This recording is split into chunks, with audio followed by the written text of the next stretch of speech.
మీ ప్రభుత్వం ఏర్పాటై 6 నెలలు అవుతోంది. ఎన్నికలకు ముందు ఇచ్చిన హామీలు సూపర్ 6 అని చెప్పి అధికారంలోకి వచ్చి సూపర్ 6 మంత్స్ కూడా అయిపోయినాయి.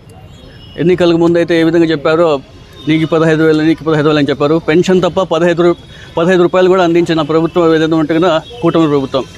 ఈరోజు అదేవిధంగా 6 నెలలుగా ఏ ప్రభుత్వం ఏర్పాటైనా కూడా ఒక 6 మంత్స్ చూడాలా, వాళ్ళు కూడా సెట్ కావాలా, ఏమైనా ప్రజలు కూడా అందరూ అంటారు.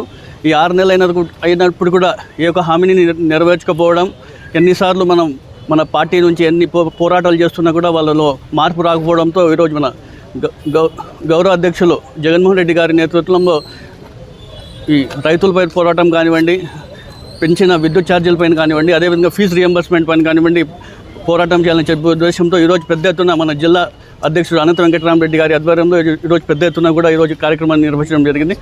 దీంతోపాటు రైతులకు ఏ విధంగా వాళ్ళు అన్యాయం చేస్తున్నారు కూడా కుటుంబ ప్రభుత్వం మనం అందరూ కూడా గమనించాలి. మన ప్రభుత్వంలో గత 5 ఏళ్లలో ఏ విధంగా క్రమం తప్పకుండా క్యాలెండర్ ప్రకారం ప్రతి ఒక్క హామీని నెరవేర్చిన ఘనత కూడా మన జగన్మోహన్ రెడ్డి గారిని తెలియజేసుకుంటూ ఈ కుటుంబ ప్రభుత్వం ఖచ్చితంగా మేము పోరాడతాం. ఏం చెప్పినా కూడా అనేక పోరాటాలు, ఏ కక్ష సాధింపులు, సోషల్ మీడియాలో ఒక పోస్ట్ పెట్టినా కూడా కక్ష సాధన చేస్తున్నారు. ఏం పెట్టినా కూడా ఎవరు భయపడే వాళ్ళు లేరు. ఖచ్చితంగా మేము పోరాటం చేస్తున్నాం, ప్రజల వైపు ఉంటామని తెలియజేస్తున్నాం.